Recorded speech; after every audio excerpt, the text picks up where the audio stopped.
We are not separate from each other, even though we're divided sometimes by technology, sometimes by time zones, and other things get in the way.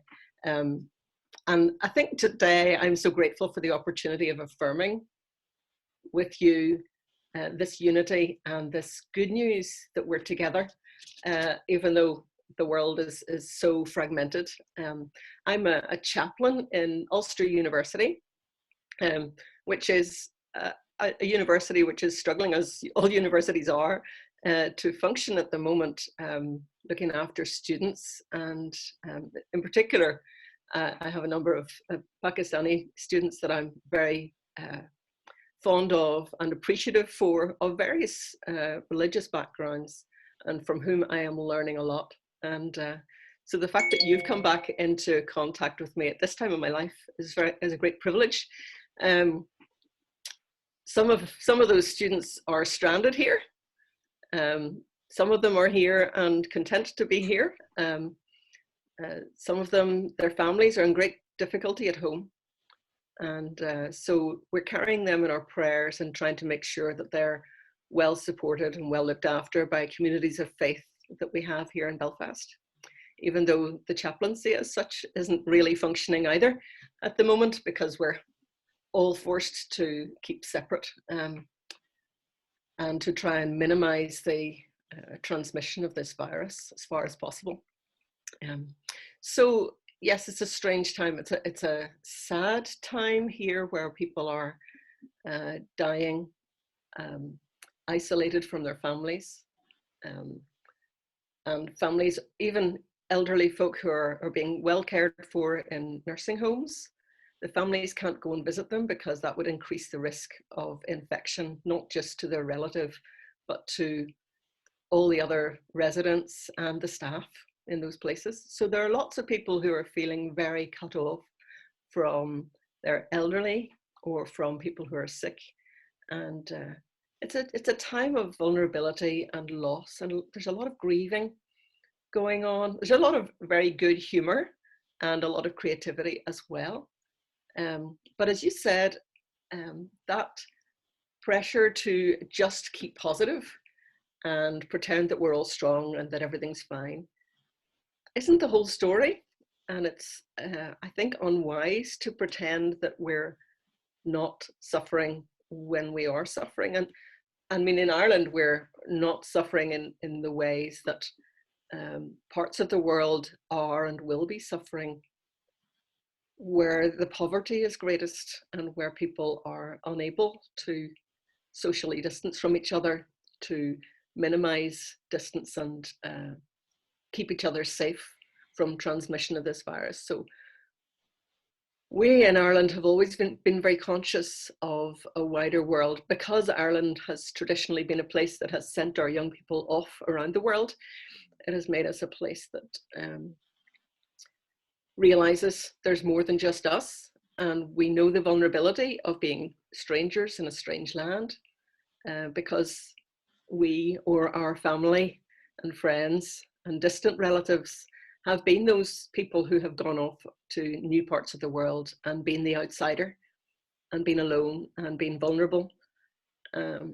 So yeah, I think we're feeling this very much at the moment. I don't know how much our culture has yet woken up to the consequences for the developing world of what's coming down the track with this virus, and the economic effect that it's already having, and how even without the actual virus hitting, people are already suffering greatly from the loss of income and the loss of security, and then the consequent psychological problems that come with that, all the stress, the feeling of failure when people can't provide for their families. And sometimes that manifests quite counterintuitively in domestic violence.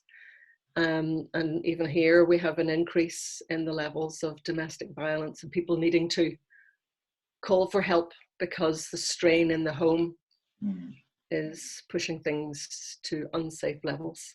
So we've lots to be thinking about. And so when you and I discussed what we were going to do, Yeah, well, it reminded me Belfast, a beautiful city, when I visited first time with my wife Shumaila, and I can still recall the warm welcome which we have. And as you mentioned, Ulster University. I know if I recall properly, we met first time in the World Missions Global Missions office in Belfast through Mm-hmm. Reverend Joel Mars. And I hope if he's listening, I would like to say hello to Reverend Joel Mars also, because he was the first person I met him in Pakistan almost 2 decades ago. Was it And that long ago, Eric? yes, it Oh my was, word. because I think it was around 15, 16 years ago. Um, we have our General Assembly of Presbyterian Church in Pakistan, and I was attending from Karachi to our Gujranwala, where Reverend Joel Mars was invited. And at that time, moderator, he passed away this year in January, Reverend Sorry Dr. to hear Arthur that. James. He was principal and moderator, and he introduced me to Reverend Joel Mars. And that's how we start our connection. And then I was surprised to receive invitation from Presbyterian Church in Ireland. And that was fascinating because that was kind of a wedding gift, because we just Mm. got wed. And then me and my wife Shumaila, we came first time, and we enjoyed warm hospitality and also generous, what I would say, sacrificial generosity and a strong partnership of the Presbyterian Church in Ireland to support and to respond to the call of which God has given me a vision to start the Halim School of Church Music and Worship.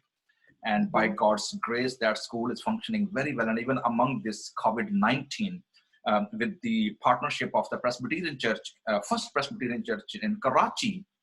By the way, that was also supported by the name of the church. Where you remember the church name, where Reverend Gary Truman, Gary Truman. Is that Drumore? Yeah, somewhere. Yeah, Banbridge. Oh, sorry, Banbridge Presbyterian. Okay. Banbridge Road. Yes.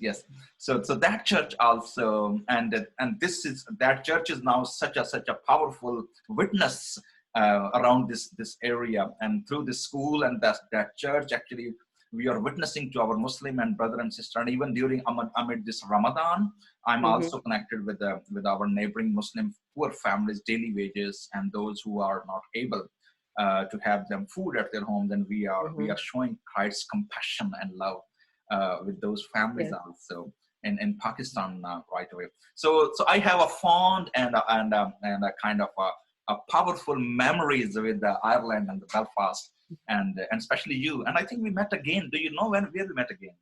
Well, so yes, we met in Belfast, and then I was in Michigan for a meeting in, was it 2012, maybe?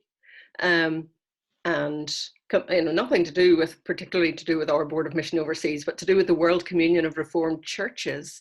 And we were in Calvin College, and there you were. And it was like February and snowy or something, I can't remember. Anyway, you were there, and I couldn't believe that you were there, and it was lovely to see you, but you did have a few bruises and bandages. What was going on? Yeah, that's sometimes living in a hard context, and especially context which is hostile to Christianity, and especially in Pakistan. Everybody knows that it's not easy to be a frontliner witness, especially in that context, and especially that time, Pakistan was an epic center of a global terrorism. And lots of campaigns and movements, they were flooding and emerging from that city. And Karachi city was actually, again, a hub of a political unrest. So there were lots of things which come along, and I was a part of a collateral damage, actually. So all this stuff, and because I was speaking on radios, I was speaking on a shows, I was writing, and then active on social media, on Ground Our Witness. So there were lots of things going on. And lots of sectarian killing was also happening at that time in Karachi. Few of my Muslim friends whom I met personally, they were very vocal and academics in Karachi University even. So they have been assassinated. And so that was the situation when it was 2014. I remember, I recall. So that was the background. But anyway, God used that incidents God used for his glory, as Joseph said to his brothers. And as Paul reminds us that everything is for God's glory. And now here I am after all these incidents and finishing my THM in worship studies at Calvin. God opened the door for me to start my PhD in intercultural studies and using Book of Psalms as a part of a conversation which has been muted from past 14 centuries to unfold and explore how can we use that for a Muslim-Christian relationship and a friendship. Wow. So that's how, and now in these days, I have just finished my 7th chapter of dissertation I received last night, and now I'm writing 8th chapter, and this is second last chapter. Please keep on praying. So that's what I'm doing. This is your doctoral dissertation? It is PhD dissertation at Fuller Theological Seminary in Pasadena. Excellent. And one more thing I want to share that. Well, this again, this credit, I will give this credit again to the Presbyterian Church in Ireland, especially Reverend Joel Mars. Because when we visited first time, actually it was Reverend Joel Mars and Presbyterian Church World Mission, actually, Global Mission Department, who encouraged me that if I would like to go further study, they can support me. But this interesting story, it's not only that I just got and then finished that one. First we tried in England, that failed. Then we tried in somewhere in England, another university, and that church music program, they just finished the same year because the chair was retired. So it's an interesting thing that God took me so much roller coaster ups and downs. At last, he brought me here according to his orchestration, and I ended up here in Pasadena at Fuller. And I'm glad that Presbyterian Church, and especially you are still, and I'm keeping connection and a friendship, partnership still with the PCI, and I'm grateful for all their love and sacrificial generosity. Oh, that's great. Yes, I think at the time I was also convener of the Board of Mission Overseas, and that's how I'd got to know you. And I was delighted that we were able to connect with you and give you a little bit of support. I remember also when I met you in 2014, I happened to be with members of the Christian Reformed Church and trying to make sure, like Peter Borgdorf, who sadly left us now and is with the Lord, speaking to him and saying, Peter, do whatever you can to make sure that Eric's okay, and Peter's very good at doing all sorts of things behind the scenes. So I don't know if he did anything, but I'm sure he did. And Emily Brink, also seemed to be on the case. And these were people I'd met through the World Communion of Reformed Churches.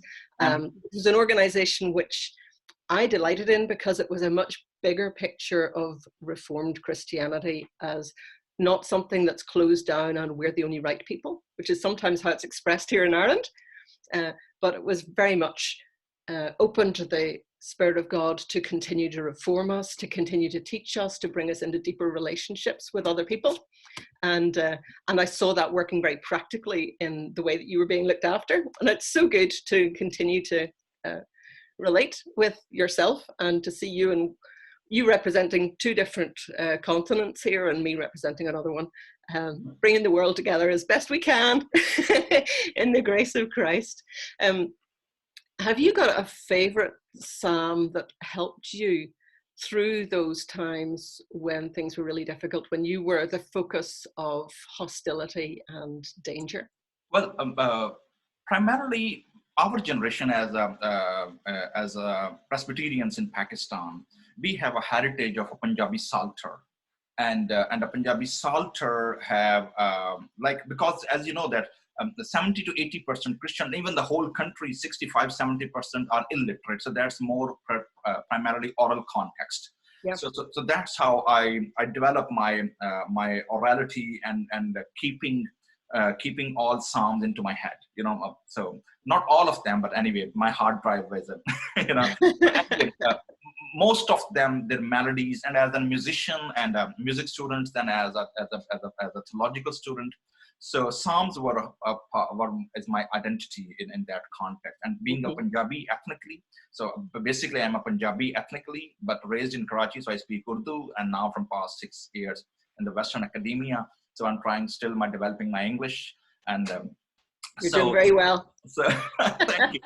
So this is the part, and yes, there are also lots of psalms because there are more than right now in our generation. One dilemma which I would like to share with you is that when this book of psalms translated and musically composed in Pakistan, there were more 405 pieces.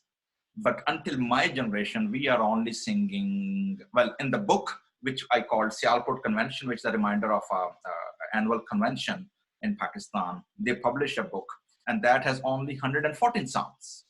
Out of that 114, only we or the global or the diaspora church, they only sing not more than 40 or 50 psalms regularly.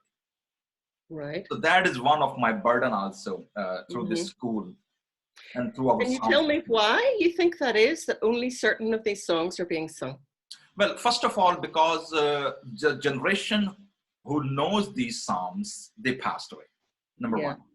Number two, when in 70s and 80s recording technology came to Pakistan, at that time, lots of hymns and songs and contemporary style emerged, and the singers who have been used to record and the Christian ministries who produced that one, they didn't focus on especially psalms, rather than they compose on the contemporary style of songs and the spiritual songs, other stuff.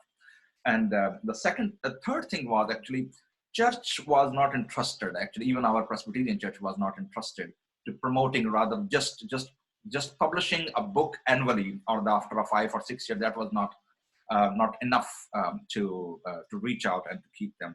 So far, so it reduces until our generation. It's been a century now, more than 100 years.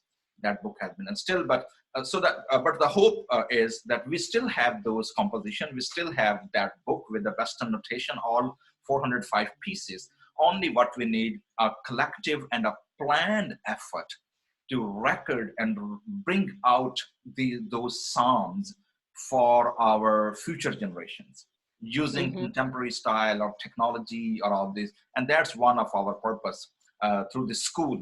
So not only to keep our heritage, but as well as because of my witness to the Muslim world, we are bringing this psalm as a bridge to the Muslim world. So this is not only you are strengthening the church, but it is also a part of witness to the world. As Psalm 67 says, the psalmist says that, may the nations praise you, God. May the whole earth know your glory. So, and the global context where worship become a showcase for the other nation and to the world from God's people. So that is what I am also trying to understanding and exploring and trying to reaching out to our neighbors. You seem to have a vision of God as bigger than just ours. God doesn't just belong to Christians, but God is bigger than Christians, Jews, Muslims. And so the Psalms, which predate obviously all of Christian and Muslim specific teaching, those Psalms nourish us all because God comes before all of us. And so when we turn our anger against each other between different religions, in a way we're turning ourselves against other things, other people that God has been teaching in different ways, and we've got things we can learn from each other. No, yes, there are lots of things, especially through Book of Psalm, because the challenge I think which I see was the ignorance of the power and the potential of the Psalms. Not only as a theological or a divine resource, but also it is artistic expression as a poetry. Beside that, then it's a musical which reach more to our cognitive, it reach to our emotion, and then different categories, and especially these three monotheistic faiths like Judaism, Christianity, and Islam. Right now, because I am analyzing my data, which I have collected through more than 25, more than 30 singers and scholars and Sufis in Pakistan, through the interviews, which I brought these three distinct perspectives about the psalm and the music in Pakistani context. And this is fascinating that how the not only theological aspects, but also cultural, then emotional, and then as a human being, actually. And that's a part, and the Lament play a great role, because Yeah. whichever faith you are belong to, or whatever way you are worshiping, pain, suffering, and emotional distress and relational problem, these are a normal human beings problem. This is not Yeah. related to any kind of a faith that they are immune to that and we are not. And the main example is this COVID-19. So you can Mm-hmm. see that Vatican is closed, Wailing Wall in Jerusalem is silence, Mm-hmm. churches are closed, cathedrals have no songs, no singing, and God has totally bring us in a way where He said that lit the fire of your house altars and bring God's glory from your homes. Isn't that actually, it's quite fun because this week I was supposed to be doing a service for Radio Ulster, our local radio Sunday morning service. And we had to do it from my house, literally from our room. My husband and I read the service together. You know, I just wrote it, prepared it, and we read it together, and interspersed some pre-recorded music. But that thing of worshipping from our homes again, and the lovely intimacy of being together as family, doing that and offering that to the wider community was very precious. So that'll be on Sunday morning here. But I think for me, what I'm wondering about is how our churches will remember that while gathering to worship as wider communities is important, all of our life is worship. And this is why I love the Psalms of Lament, because they're so honest about all the messiness of life and the stuff that isn't quite decent to talk about in public. You know, it just doesn't get mentioned in church. That all of this belongs to God, and God wants to be involved in every part of our lives and every part of our brokenness. And also then the thought from Amos and Isaiah, where we're challenged about our religious worship and told, I'm not interested in your songs as such. Let justice roll down. You know, let your lives and let your society worship me by the justice that you do, and then your songs will mean something. And our songs can help us to integrate that, but so often here, at least, I feel that we get caught up in the act of Sunday service and forget to change the society around us with the good news of God's amazing love and presence with us in the midst of suffering. So I'm very keen to see how this plays out in the days ahead, when the churches are, all my poor ministerial colleagues are performing Sunday services on screens, and trying to gather their communities, and trying to make it real. And I was talking to one yesterday, Catherine Meyer in Dublin, and she was saying, yes, but people are traumatized. They need something short and kind, where they can engage with the presence of God. You know, you can't do a full-on service with lots of heavy stuff, but you need to touch the place where people really are in order for them to engage, because they've got so much to choose from online now that they're not going to be interested just for the sake of the performance, you know. So I've been journeying with Psalm 69. It's a very long psalm, so I won't read it all, but the first few lines of it just say, "Save me, O God, for the waters have come up to my neck. I sink in the miry depths where there is no foothold. I have come into deep waters, the floods engulf me. I'm worn out calling for help. My throat is parched. My eyes fail looking for my God. Those who hate me without reason outnumber the hairs of my head.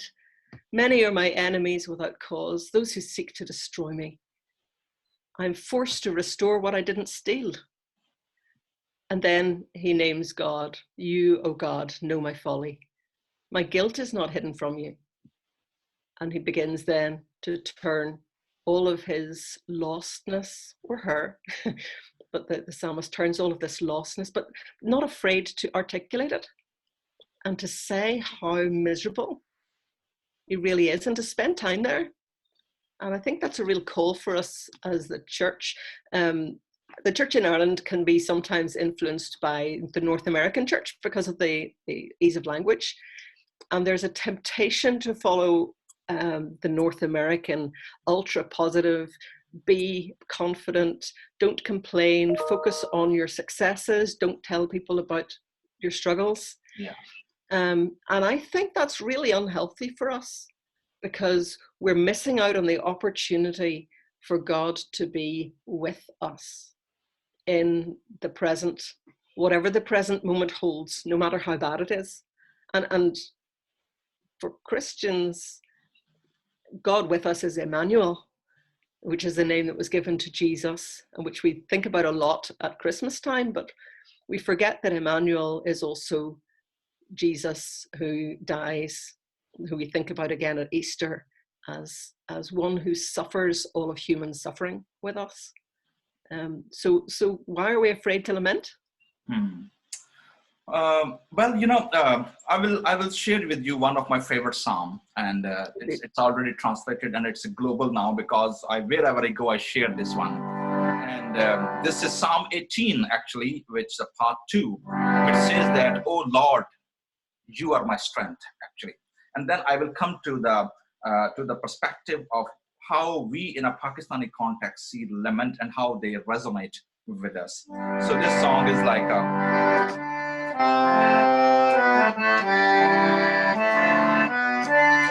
so it's like this. "Oh zor mera hai, mera pyar hai o dena." And its English phrase is, "Oh Lord, my strength, I love you, Lord, my God." And its Punjabi is, "Oh Zor Mera Hai." He is my strength. Mm-hmm. So, especially, when I read Psalms of Lament, although there is a lots of scholarly, as you mentioned, there's Western and American influence on the theology and the context, because context speak a lot when we read the scriptures, and especially in the language which it has been translated. So far, in Pakistani context, what I found, there are 3 critical terms which I would like to share with you. In each psalm, as Walter Brueggemann has divided psalm in 3 parts, which he says that orientation, disorientation, and reorientation. Yeah. Then I was reading Psalm 74, and there is also, when we read Psalm 74, Psalm 6, or Psalm 102, Psalm 86, Psalm 13. These are all psalms which talk about the anguish of the psalmist. And then Psalm 22, the most powerful psalm, which Jesus quoted on the cross. And so why they are most important? First of all, I personally see that they are, although they are troubled psalms, but as well as they are also transcendence. They are timeless. So they are timeless, troubled, yet they are transcendence. Yeah. So that's the most interesting part. Now, the 3 terms which I found from my Pakistani perspective, you can divide in 3D, 3 dimension, D for dimension. Number first, D is dukh. And dukh is not a simple pain.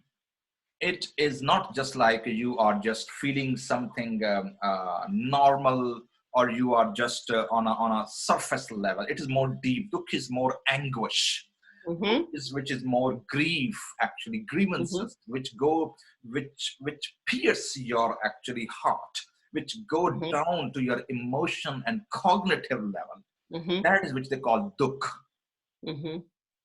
This is the first part. This is the problem statement, because that is when psalmists see that, oh, we are in a situation of a dukh which grieved him, which bring anguish to the soul. Like Habakkuk, you might seen that Habakkuk have argument with God with the situation, and he says that, why are you bringing more wicked to punish less wicked?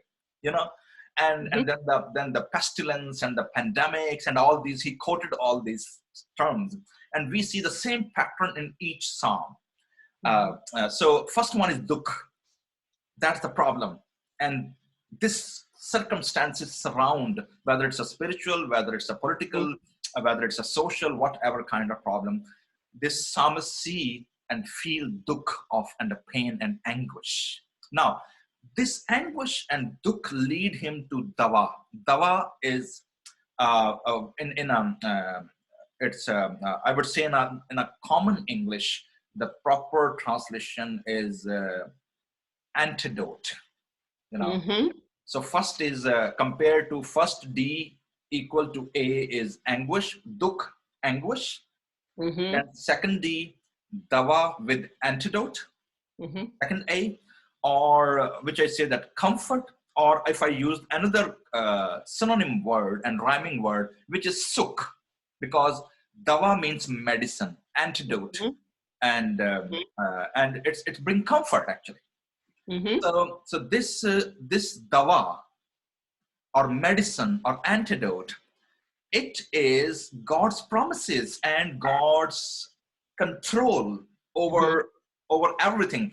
Like if I give you example of Psalm 74 or the other Psalms you might have seen, that when this person come from dukh to dawa or the sukh, he sees that what God has done in the history, Mm-hmm. how God sustain the creation, how God is helping and bringing his people out, and all these enemies and foes and all this one. And he stand on the firm foundation which bring comfort. Yeah. And then the third D come dua. Dua. So dua is which I would say a plead, application, or a prayer. So you can see that 3A compared to English and 3D Mm-hmm. compared to Hindi and Urdu. So dukh, Mm-hmm. dawa, and dua, which is anguish, antidote, and applications or a plea. You can simply say the grief, belief, and plea. So this is the composition of each psalm, and this is the beauty of the lament psalm. Sometimes people think that lamenting, as you mentioned, especially in the Western context, I see that we restrain our emotions. We don't try to express because we don't want Mm-hmm. to show our weaknesses. Yeah. But honestly speaking, this COVID has unmasked lots of people's fake bravery or the Yeah. fake claims Yeah. about that we are superpower, or we are doing this and we have this wealth and we have this economy and we have this militant power and we are this. So corona or this COVID-19 equalize whole world at a same level. Mm-hmm. And Yeah. that is where we come, that God is in control. As a believer, lots of people have different voices. Yes, we need to listen specialists, we need to listen the scientists, we need to listen the politician or the government, but most importantly, we need to listen what God's word says, Mm-hmm. what God's word is asking us to do. Yeah. And Psalms of Lament actually give us voice, give us a path to express who we are, what we are doing. And this is, and raising question, I think raising question is not blasphemy. God always asks people to come and argue with me. God Yeah. invites himself. He says, come argue with me, bring your question, bring your case and argue with me. So That's so important. this is, I think that Psalms of Lament has this power and potential. Yeah. I To, think there's a tendency in almost any human institution, whether it's a local family or a church or a government or a business, to repress questioning and to maintain a kind of a structure of power. And it seems to me that in Christ, all of that is turned on its head. Um, and and and this lamenting, when I think of Jesus singing the Psalms, that helps me to realize that he is fully inhabiting all of the weakness of humanity, rather than propping up the structures of the Roman Empire, or the structures of the powers that were at play in his day. And he, you said, we come to the word, and I always look to my interpretation of the word and my understanding of the word as the person of Jesus himself, who we talk about Jesus being the word incarnate. yeah. So the life of God lived in a human body, so that we can see what God's life looks like. And Jesus wasn't afraid to lament. Yes. And he wept for Lazarus, his friend, even though he knew that he was going to raise Lazarus from the dead, but he still wept for his death and for the sorrow that was there. And he probably knew that Lazarus would die again. And, what's worse than dying twice? There's a sense in which, it can't have been much fun for Lazarus.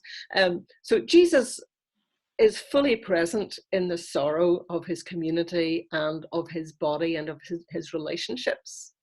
And he's fully present in his sorrow over the people when he's looking over Jerusalem and saying, if you knew what was going to bring you peace, Yes.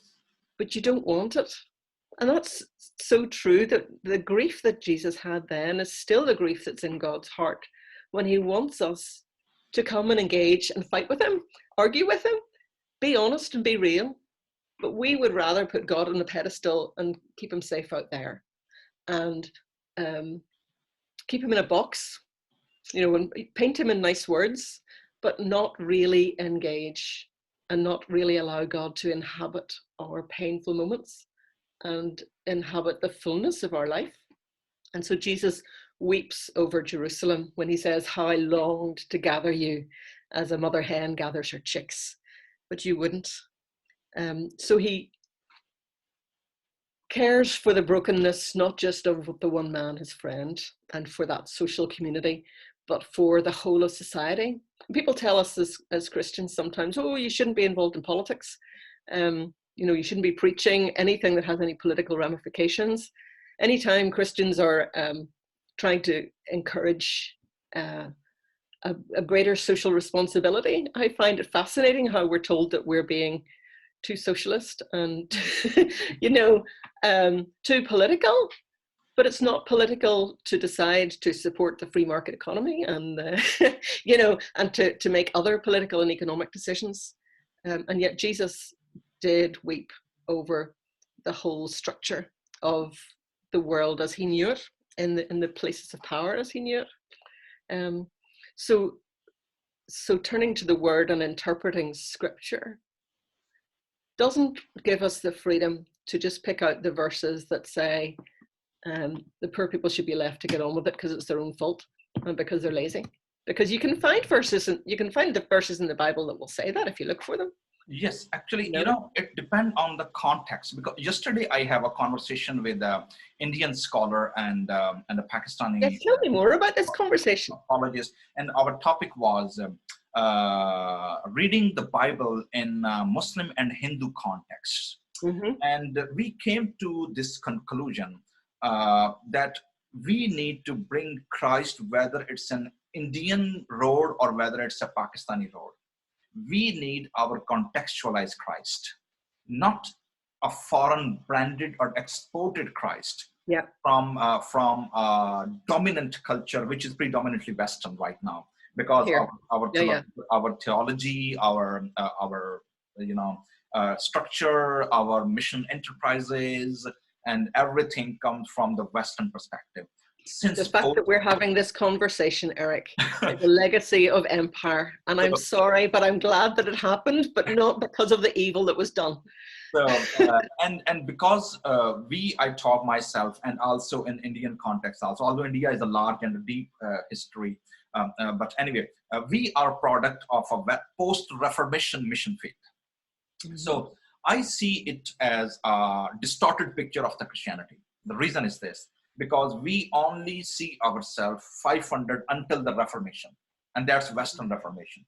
We don't go beyond back that. What was the ancient church? What was the Orthodox church? Right. What was that? So we restrain ourselves only to that one. So if we want to see the full picture, so we need to see the whole Christianity, not only a part of Christianity. That's one dilemma which we observe.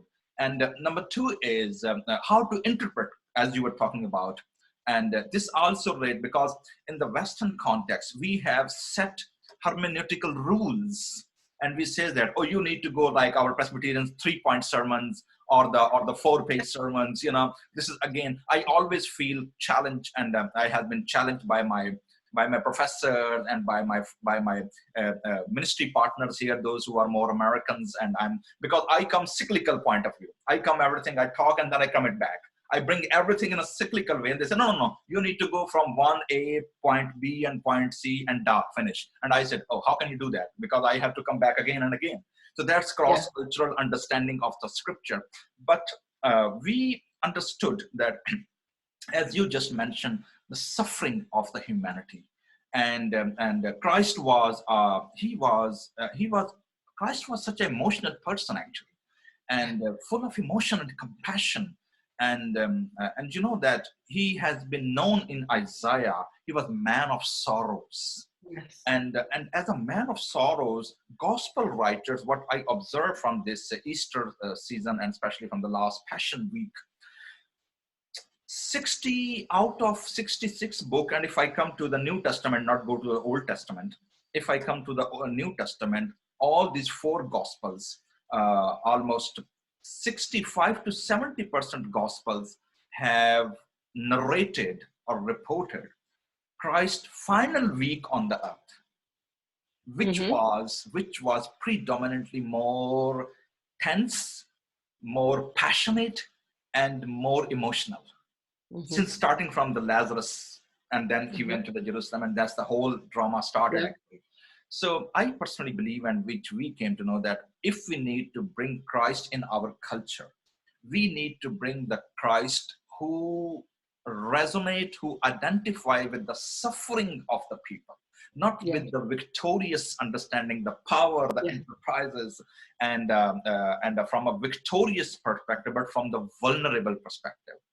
That is the beauty which I see, and the contrast to our Muslim context also, which I also talked with the two Muslim scholars about the crucifixion of Christ according to Quran. And they shared their view, and I respect their view, but you know, we have our own understanding and the witness to Christ crucified. So I saw that the same problem, even when we go to the interfaith dialogue. Because we try to go and convince and win souls rather than relate with them. Yes. So that is actually a paradigm shifting understanding which Lament Psalm actually brought us. That we need to understand that first we need to connect people at a human level, at emotional level, at relational level. And then from there you go beyond. Mostly I was asked by our Western scholars and people, well, how you present Christ to you? I said, well, this is not my work. My work is to share Christ. I don't present Christ. Christ present himself. He's not actually dependent on me. He's already working out there. He's already there. It is my privilege to participate what he is doing over there. So I'm not taking him anywhere. Actually, he's leading me. You know? He's there before you. Yeah. So these are few, I think, cross-cultural perspective which we need to understand, that how Psalms, and especially Lament Psalm, not only resonate with the wounded Messiah, but also the wounded human souls, and how that wounded Messiah relate with the common people at a common ground, and from there he take them to the next level. And I think that some of what Jesus teaches fits with what you just said, in that he talks about blessed are the poor, blessed are those who mourn, blessed are the afflicted, blessed are the persecuted. The people who are suffering are actually the ones who see God, because they are able to see that God is with them. And the psalm I read you earlier is still sitting here on my screen, and verse 32 is just in front of my eyes, and it says, the poor will see and be glad. You who seek God, may your hearts live. The Lord hears the needy and doesn't despise his captive people. So I think in every culture, there are people who are dominant, and there are people underneath who are those who are struggling. And it is often, almost always, the people on the bottom who are going to be the first to see Jesus, because their eyes are clear to see him, because he presents himself to us in our vulnerability. And I'm thinking of Thomas as well, the disciple who says, no, Jesus is dead. I don't know why the rest of you are saying he's alive. I won't believe it, because I nipped out for 5 minutes, and when I came back, you said Jesus had been here. Well, I'm sorry, I'm not believing it. And Jesus comes to where Thomas is and says, put your hands in my wounds, stick your hands in my side here. And it's as if it is in touching the place of wounding that we actually understand the reality of the God who wants to be present with us in our suffering. God chooses not to be born in a palace, not to be reigning over us, but to be birthed in the fragile and the vulnerable and the broken. And so we're always going to find that our societies and our power structures are being challenged by the gospel, by Jesus. And the church, of course, always becomes institutional and then has to try and maintain its order and its decency. And it's quite fun to see how it, so my dogs have just come into the room. I'm a bit distracted. The door was closed, but the dogs just burst in. Hello, dogs. It's lovely to see you. Yes. So that, you see, even in the little things, the vulnerable ones, what I find with my dogs is that they're just dogs, but they remind me of the humility of God, who chooses to come and show us that we are valuable, even though we're just human beings. But to God, we're more than just human beings.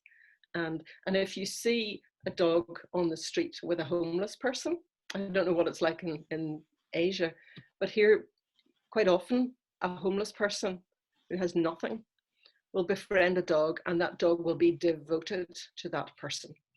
Yeah. And it's as if God has chosen to use the humblest thing, a dog, to show his commitment and faithfulness to a person. And that's shocking, that God would communicate his compassion and his faithfulness to us in such a way. But if he can do it as a picture for us through a dog, I think the reality of it comes to us through Christ. Well, that reminds me, singing this Psalms also. One of our Irish friend, she is now pastoring Church of the Servant, which is Karen Karen Campbell. Yes, Campbell. Isn't she wonderful? Oh, you stole her from us. We want her back. And I saw a video which their family posted, singing Psalm, and sharing. And she's another Psalm lover and a Psalm singer, minister. Which is now a gift to the Church of the Servant and to the Grand Rapids community. Yes, over there. We bless you, Church of the Servant. We love you, and we send Karen. Try not to be too begrudging. So I met Karen and in Belfast twice, and then over there at a couple of times in Grand Rapids, Michigan. But what do you think Presbyterian Church in Ireland, how they are engaging and bringing this worship, and especially the Psalms of Lament, and how they are integrating not only to the congregational level, but as a part of the larger society in academia, or because you have been a part of the Ulster University, and I have an opportunity to present one lecture over there, even during my first visit. And I'm looking forward, by the way, to visit again Ireland, Belfast sometime again. We still have fond memories. And I want to show my kids and meet, because at that time, our eldest Gabriel, he was only 2 years old. And now we showed them most of the time pictures, and their mom told them. And we would love to come back soon. Let's see when God's open door for us, and we'll be there, a part of that community. But anyway, so what's the overall PCA role, and how you see that implementation in that society right now? Do you know, I have to be honest, I tend to be one of these people who's quite critical of my denomination. Okay, so that's my role in life. So I can't sing the praises of my denomination and say that we're giving great leadership in reviving the soul of the nation through Psalm, through Lament, through being present with people.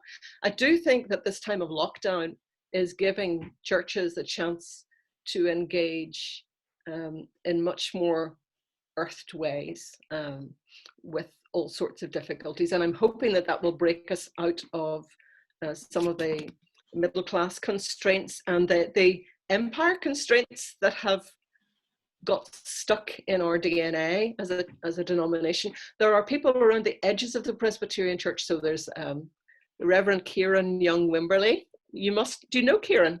I think I met her, Wimberley. Yes, She's fabulous. Now she is putting the Psalms to traditional Irish tunes. Oh, Celtic Psalms, the lady. Yes, yes, I met her. I met her. Yes. So there are more and more of those appearing, and she's singing with the McGraths. Do anybody that wants to Google up Kieran, Kiran Young, Young, Wimberley, Wimberley, and the McGraths, and you can get her CDs and listen to the traditional Irish. The language is still English, because most people here speak English as our mother tongue now, but the music still is a little bit more like your Pakistani music, you know, and there's a little bit more subtlety to it than a lot of the stuff that we are getting, which is North American or it's Hillsong. You know, there's some great songs there. Some of my favorite ones are the songs that are coming out that are about God being present to us in the desert, God being with us in trouble. Some of those songs are beginning to find their way into church. And there are denominations like the Reformed Presbyterian Church, which wouldn't have me anywhere near them because I'm a woman and women don't preach in the Reformed Presbyterian Church, but they only sing psalms and they sing them unaccompanied, just with the human voice. But their commitment to singing the psalms is very precious and powerful, and I'm very grateful. That remind me that only a cappella singing without any instrument accompaniment is a powerful bridge with the Muslim community. You know why?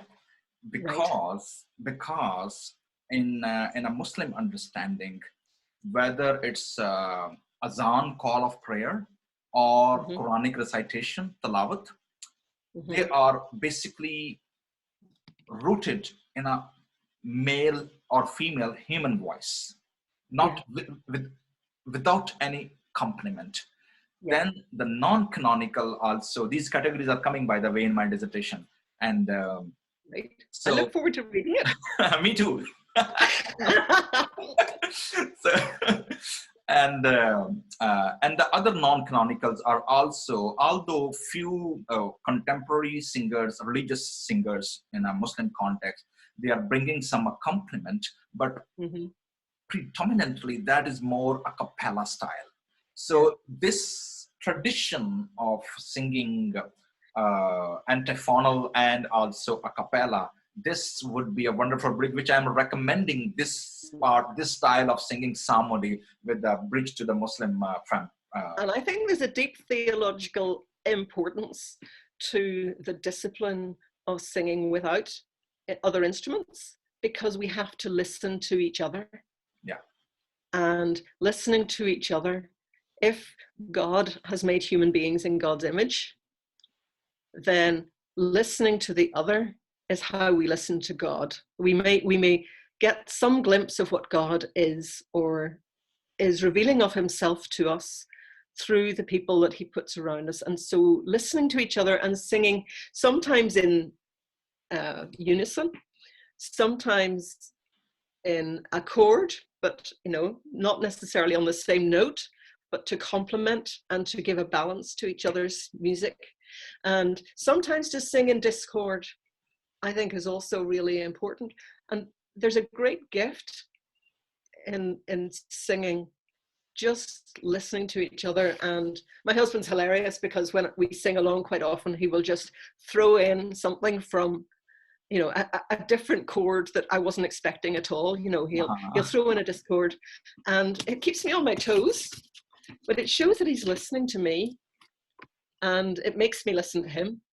And both of those are important. And I think all of this comes back to what you were saying about God wanting us to engage with God and to argue with him. You can't argue with somebody if you won't listen. You do actually need to hear their responses so that you can engage. And God, I think, reveals himself to us also in our neighbours, so that the people around us, made in God's image, also help us to see something, learn something of who the living God is in all his diversity and all his beauty. And he can be really challenging. And, you know, so I don't know whether you do much in the way of Well, yes, I met Young's Kimberly and even the other family, I think a couple of years ago, who were part of, McGrath. Mm-hmm. yes, McGrath, yes. And even we talked and we shared few musical expressions, and we realized that we are crossing lots of things together, and might be we could produce a collaborative album sometime. But let's see when what will happen, that one. You should have one of these conversations with Kieran. Yes, I will try to do that. But anyway, so this is what you are saying at domestic level. But I see that Presbyterian Church in Ireland, or the Irish Church, has a global impact also. When first of all in Pakistan, like the Halim School of Church Music and Worship, that is as now we are impacting not only diaspora but also through my research and work to the global and the different dimension and the mission field. And especially I met at the global conference. Irish PCI has a partnership in Africa and Malawi and Kenya and other parts of the world, and also now in Pakistan as well as. Then so Ireland produced, send Karen Campbell here, you know. Then Keith and Getty's, you know. So they are the Getty's from Lisburn, here where I am in Lisburn. Yeah. So I still recall when I heard their first time their CD in 2008, and I adopted the tune across the land, and so that song and hymn, and we produced in our album in Pakistan for youth, actually.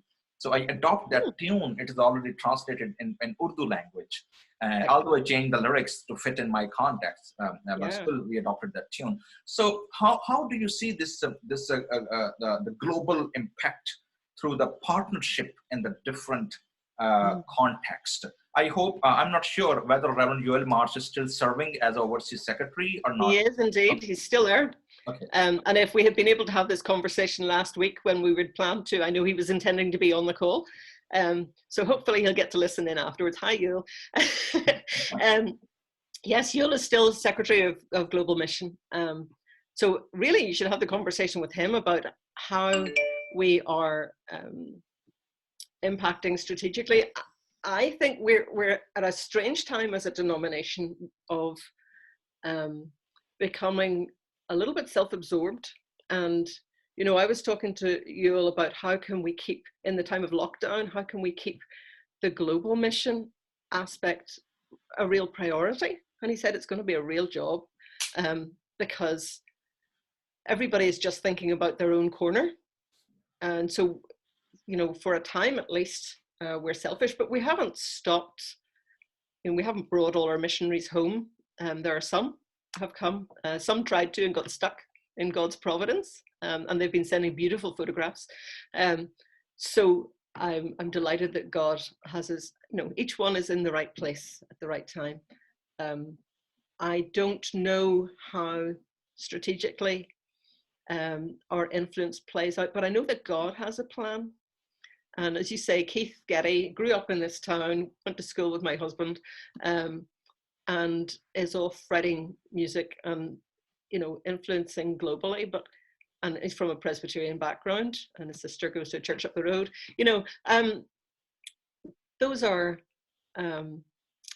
God's plans, not ours. God puts his good news in people, and things happen, and God put you and who you are into this world, and put a connection between you and Yule, and I kind of caught it. And, you know, you've picked up some of the same people that I think are really doing this important stuff.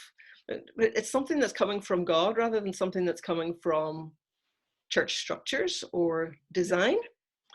And you can either say, well, that's terrible, we ought to be more strategic, or you can say, isn't it good that for once we're being able to be used without God having to do it, despite our empire mentality, you know, that when I was global mission convener, a lot of what I was trying to do was to help us to see that being the white people who go to tell the rest of the world about Jesus is really presumptuous, and that we have so much to learn from the people to whom we go.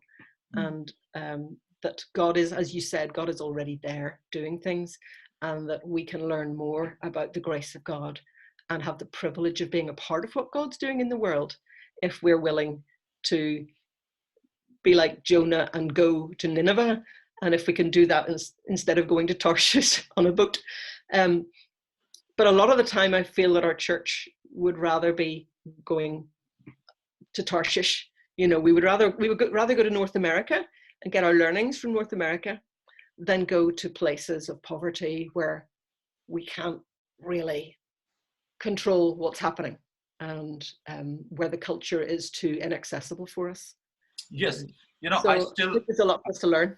yes, I still remember when our two friends sent by the PCI to Pakistan, like first time a young boy, a son of Reverend Gary Truman, his son John Truman, he came first time to Pakistan with his guitar as an, and we had a wonderful experience with him. He led one summer camp with young students. Then second time, Ian McKee, you know, so Ian McKee was also, he was a Karachi, and also, and that was still have a fond memories. So that was a time when, as you shared that, and global where outreach.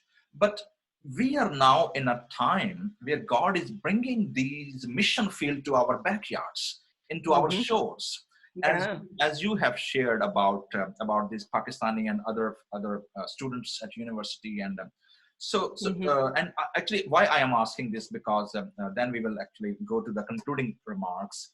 Is I have been in Germany few months ago, invited by a Pakistani pastor who was my student in Karachi in a Bible school where I was teaching, and now he's a church planter in Germany. Yeah. Then is another one of my student. He's church planter in Italy, and then there are lots of diaspora leadership and immigrant churches are emerging in the Western European context. And so we are, and as a mission student and as a researcher, I was trying to understanding the dynamics of their role to strengthening the local churches. How can they be plugged in into as an immigrant church and help local church to revive and to do missions with the partnership? Do you see any kind of these partnership in the PCI, how they are dealing with the immigrant churches from these different parts of the world? There are places where the Presbyterian Church has been very good at incorporating some of the immigrant people into the church, and the church as a consequence is thriving. That tends to be more in the Republic of Ireland. There are a few places where the church has been so good at reaching out to the newcomers, the people who are most vulnerable, the immigrant people, that actually the church is best at being what the church is, and so it thrives. Here in the north, we tend to have bigger, more middle class churches, a lot of them. There are churches like the one I go to, which is in a state that would be much more working class and harder environment, with people with many more social difficulties and economic difficulties. And the challenges that we face around incorporating and bringing people into our communities, people who are immigrants, is very much a legacy of our history as Presbyterians in Ireland.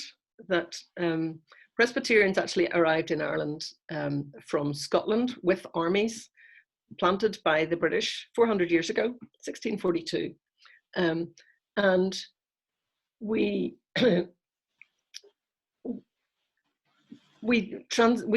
I say we, actually my family weren't Presbyterian, but Presbyterians displaced other people. Lands were taken from the native people, the Irish people, and were given to people who were inclined to be more loyal to the British Crown. And that history of injustice remains a big problem for us in terms of our mindset and attitude and capacity to adjust and to welcome in the outsiders. But there is a church that was dying on the Lisburn Road in Belfast.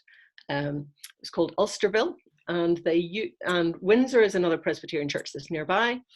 And together they started a thing called the International Meeting Point, which was a place of service to asylum seekers and immigrants and the international community that was coming into Belfast. And it was well placed because of the housing that was around, which was affordable.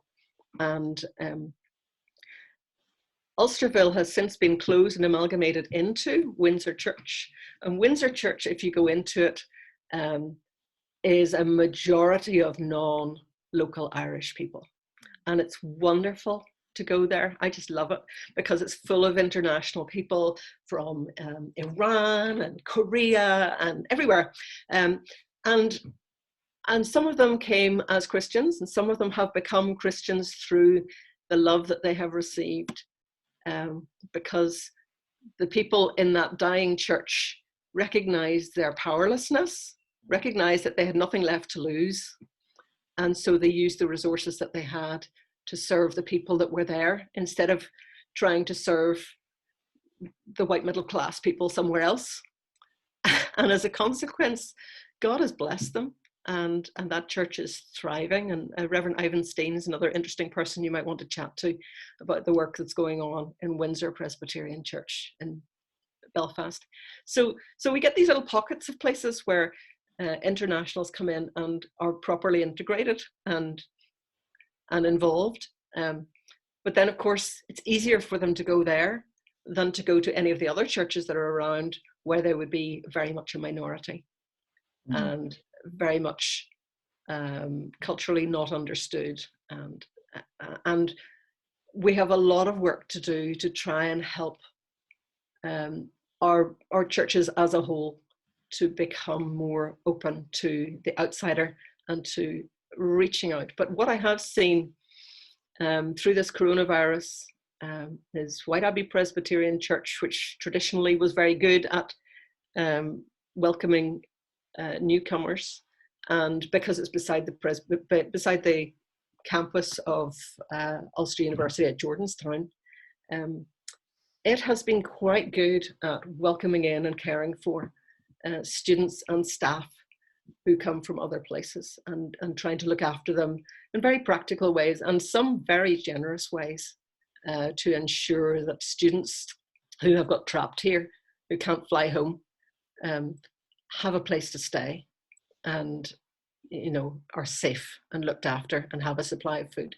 So this time of brokenness and this time of being uprooted and shaken out may be something that God is doing in order to release in us that openness to the vulnerable, to the other, and to discover that the other is not just somebody who takes from us, but actually is somebody who is a gift to us from God. Yes, because with the concluding remark, I will share a story. Before this COVID-19, I had a chance to visit Hungary, Budapest, and I was invited by the overseas office from Reformed Church in Hungary. And again, our Calvin connection. So through Calvin Symposium, I met them, and then we developed. And the most fascinating thing, why I was saying that God was already at work. So I was invited to preach a Sunday morning in a Scottish, I think, Presbyterian church planting, which had been planted a century ago in the heart of the Budapest. And meanwhile, when they promote my program and the psalm singing over there, so around 10 to 12 Pakistani immigrant families who has never been in a contact of the church, even the Reformed Church in Hungary, they just came in. And they connected, and we sing psalms. I shared and I prayed with them because these were the immigrants who has been picked by the Hungarian government from Thailand refugee camps. And they're bringing more. And church has no idea how to deal with them. And so that's how God worked. And through that one trip and one meeting, beside other things, that Pakistani church planting started in the same premises, and that church opened their door for their weekly worship, how to develop this community and to engage and to integrate in that part of the world. So as I'm mentioning before, that Western Europe and then Eastern Europe, I met a couple of our friends who are missiologists and professors of missiology in Western Europe context, and they are now engaging in how the Eastern European church is opening, and God is bringing these church into surface after this iron wall and everything. Now, my question and my challenge to the Western church who are living in the Western Hemisphere. And how can they be a part of that global movement where God is bringing these immigrant churches and to connect them together and to engage them not only for the revival of the host church, but also for the witness to around their neighborhood and around their context. And that is another vision which I see in the global arena, especially in the Western European diaspora churches from India, Pakistan, and the Urdu and Punjabi speaking world. And how can, and especially because of my connection and the partnership with the PCI, that how Presbyterian Church in Ireland could be a part of that integration, not only in Belfast, but also in the other parts of the Western Europe. How can we help and support, encourage, educate, and being a resourceful for the leadership, those who are already working, whether we are supporting or not, or partnering them or not, in a different realm, they are still working, they are ministering, they are doing something, So it will be a wonderful, I think, that mosaic, how God's Spirit is moving in that realm. As you said, that it's not only they are coming to take, but they are also there something to contribute and to give us something. So I think that's another perspective which we could see and pray for that. But so far, Reverend Mabon, thank you very much for your time. And it is. May I pray for you, brother, and for all those who are listening? Yes, sure. Please, we can end with prayer. But also, I would like to, again, through this conversation, I would like to thank you to Reverend Joel Mars once again, the whole PCI Global Mission, and our friends in the Global Mission, and the Sunday School Department also, and the Youth Department, Wonderful. Yeah. All these folks were like that. Then Reverend Gary Truman, their congregation, Banbridge, then Reverend Ian McKee, and although Karen Campbell is here, but also these are all good friends, and especially thanks to you for your time and for your insights. And, well, I'm the least of all of those you've mentioned. They're much more big brothers and sisters. I'm just a little one, but I can pray. So let me pray. Sure, please. Lord God, thank you so much for my brother Eric and Shmila and their family, and for your hand upon them. Thank you for giving us the privilege of this conversation, which began decades ago and which continues in the heavens by your angels continuing to sing and to communicate to your people around the world and across the centuries. We praise you that you are present to us in our brokenness and our vulnerability, and that you raise us up in your great love to worship you and to sing your praises, no matter what culture, what context we come from. We ask you to help us to worship you in your spirit, in the spirit of truth, so that all glory will go to you, and so that your world will be blessed and know and resonate with the generosity of who you are and how you come to serve us, even through the hands of people. Lord, bless your church. Bless all those who call themselves Christian and all those who seek your face. We pray that you will bind us together in the love of Christ, and bind us together in your faithfulness, much beyond our understanding. Glorify your name, Lord. Amen. Amen. Amen. Shall we finish with the first phrase, God have me on mercy? I will sing in Punjabi and you can sing in English. Okay. फजलनारे रब बख्श गुनाह सब मेरे मांगू फर्ज रहम कर तुम्हें होते मेरे God on me have mercy. Blot out my transgressions in your great compassion. Cover me with mercy. God on me have mercy. Amen. God bless you all, and thank you very much for watching us. So I have stopped the live streaming, and now I'm